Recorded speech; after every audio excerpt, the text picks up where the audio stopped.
Naku! Ay, nako. Kita na oh. Kayod, sir. Yan. Delikado yan. Charan! Champarado eh. Ayun, oh. Ay, Ano ba? hello. Pera. Kasi sir, galing ng Pangasinan. Ilang oras binahay mo? 6 hours, grabe. 6 hours, boss. 6 hours, ito yung motor niya, guys. At nakita natin dito is Sigunyan. Yan. Naka-open pipe ka nun, no? Nung nag-grab ka. New Year. Oh, marami talaga natutokso pag New Year. So ito na, naglabasan na sila. Unti-unti na nagsilabas yung mga nagkaroon ng sintomas nung New Year.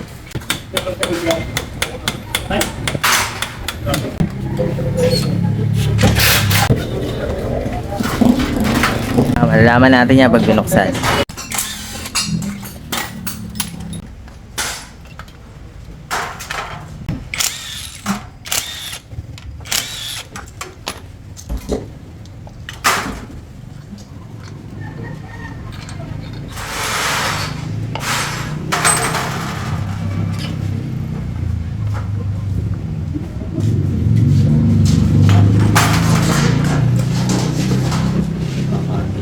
Yan, lagi ako na.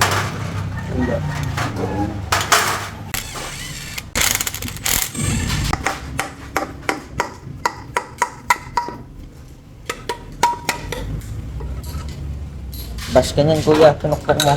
Ha? Napukpok mo. Wala. Pumunta sila dito. Ito yung mga basher. Bakit ako napalo? Gamitin mo kayo, pag hindi mo kayo ginamitan ng rubber mallet, makakalas mo kaya ng gamit ng kamay mo. Ano ka bang basher ka? Yung basher ka. Ano mo, highlights mo. Ay, ano mo. Bubo naman ito, bakit kailangan paluin? Ay, pulo mo. Kaya nga may tinawag ng rubber mallet eh, di ba? Parang mag-tiles na hindi ko pinapano. Huwagin na nito. Ayun din, oh. Baklasan din dun, oh.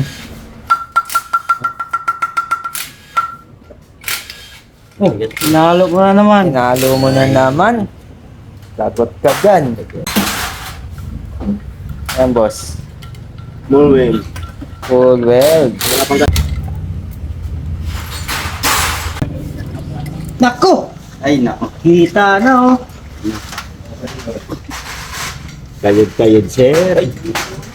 Yan. Delikado yan. Uuwi kang nakangigay. Kayod, sir. Ayan, sir, oh. Kita pag Isa na. pagbaba pa lang. Bababa. Baba natin. Ayan na, sir. Oh, di ba? Alam mo kasi ang posibilidad na tunugan niya. Yun, umuusok eh. Kung hindi dito tatamaan sa baba. Charan! Champarado eh. Ayun, oh. Ito malala kayod nito. Ay, dito sa ilalim. Meron ba? Malayado ko yung break ko yung block. Pati pala dito tinamaan din. Hmm. Dito pa. Oo. Oo, tignan natin. Ayan, labas mo kasi. Mas malala yun. Ay, Ano ba? hello. From Korea. Ay, grabe. Bakit ganyan? Walam. Gagi. Kakaiba na to.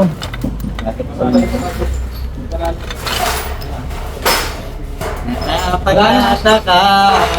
Nung kayod na ito parang surfing eh. Tagal talaga yan. Ang tunog. Mainit lang pagdating sa Pera. hanggang Aray!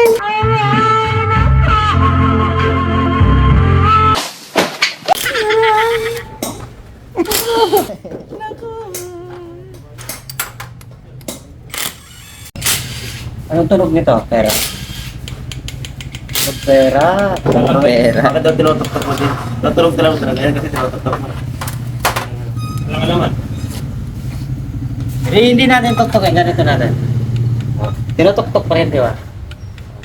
Limited mo naman ito yung susunod talaga yan. Ikamay na lang. Oh. Pero pera. Ito, wala. Uy na. Ay, wala. Oh. Ha? Ito. Ano yung difference, di ba? Ah. Ano yung masabi na naman kayo dyan? Mga basher. Oh. Pinatutulag mo lang kayo yun eh. Sige, sa matalya mo. Ah, ito. Wala, hindi dumidikit. Oo, di ba? Sa buzzer ni Sandril eh. Hoy, basher! Dumidikit eh. Tapos check pa tayo ng bearings. Bearings.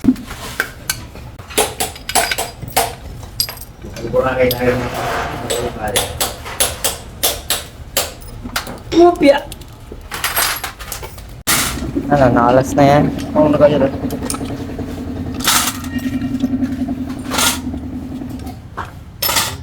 Dito sa kwarto.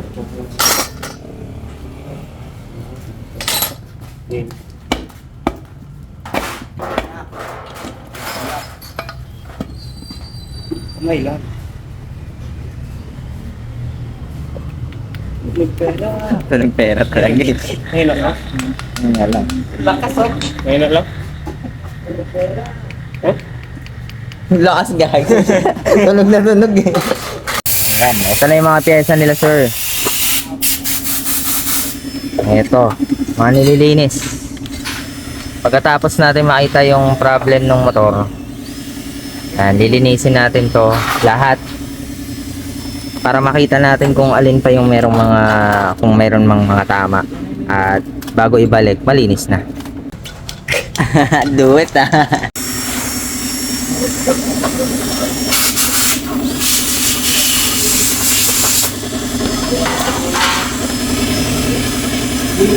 Ayan yung mga parts na goods lahat at nalinis na.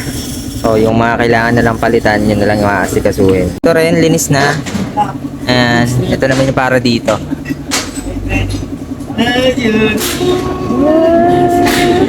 Nagagin, tignan mo na yan, tama yan. Tinitigan ko, nilapitan ko. Plastic canton. Ito yung ano, nakapalit. Wala. Smooth.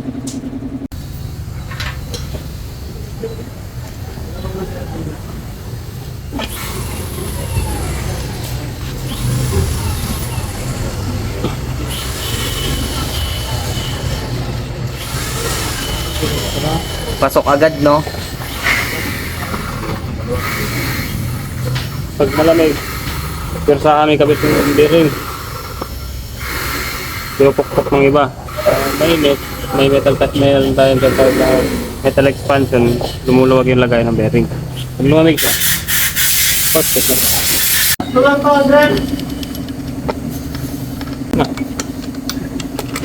Paatras, no? Ang puzzle lang. Akala naglalaro eh. Tatlong beses din yun. Yan, good yan. Meron sir, pag wala yan, ito ang vibrate niyan. Parang TMX 155.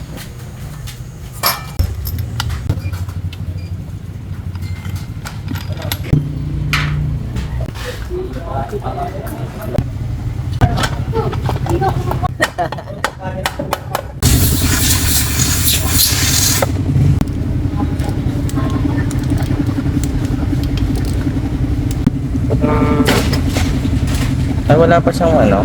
Lalagyan natin ito.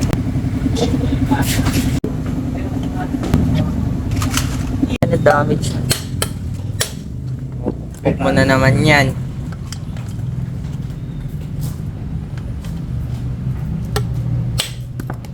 Oh, ha? Sabi na. Hindang kita yung kayod. Mulit mo ito yung sa kanya lalay. Bago. Napakadumi oh. Another sun cube. Para dito naman yan. Tapos ito yung isa. Ayan. Refresh. Nasikaso na. Recta refresh. Parang icing lang ah. Tapos ito, linis. Linis. Ayan yung bagong block na ikabit na. Sabi, magaling pa na. Excited ka, sir? Ito rin, buo na. Talaga pag may pesa, hindi natutulog yung motor sa motor shop. Oo. Mahirap din matulog yung motor sa mga motor shop. Nakakatakot. Nakatambak ng motor, lalo na yung tambak.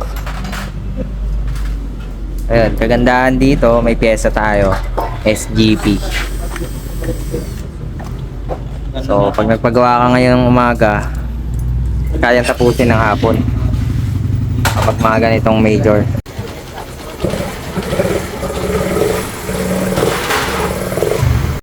All the way from Pangasinan. All good na. Gawa na to, gawa na. Pwede nang umuwi. Uwi ka na, sir.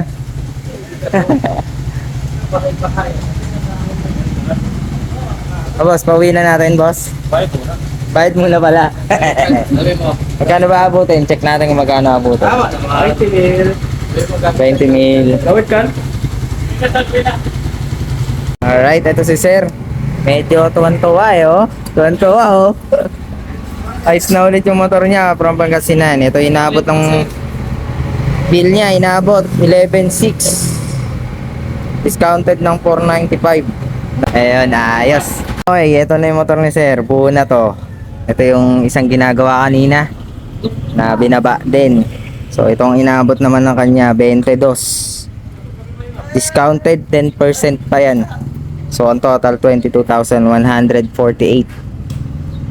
Ito yun. Break in na lang to tapos all good na. At kung nagtatanong kayo bakit malaki yung difference nung price nung kanina tsaka to, uwi na, sige, ingat. Ayan, magkaiba yung price nung ito, yung total nito tsaka yung total nung isa, samantalang parehas lang din halos ng ginawa. Ang pinagkaiba yung cylinder block. Ito is SGP, original parts. So yung galing ng Pangasinan kanina, syempre na surprise lang yun sa nakita niya o nakita natin na problem ng motor niya, na may kayod yung block, may problema rin sa mismong sigunyal. So yun, kaya na-surprise siya sa presyo, masyadong mataas, at ang ginawa natin ay ang kinabit muna natin dun sa kanya is aftermarket lang na murang block na para sa Raider 150 Fi din naman, pero sinuggest namin sa kanya na gagamitin niya lang yon para habang nag-iipon siya para sa original parts na gusto niya ilagay yon. Siguro okay din naman yun, naalagaan lang siya sa langis yung aftermarket na nilalagay dito. So marami na rin kami na installan noon para sa mga talagang kulang o kapos sa budget. Yun muna yung ino-offer namin pang samantala dahil nabuksan na nga yung makina. Pangit naman ko ibabalik natin sa dating sira. So ayun, ito yung total niya. So ayun, maraming salamat sa panonood.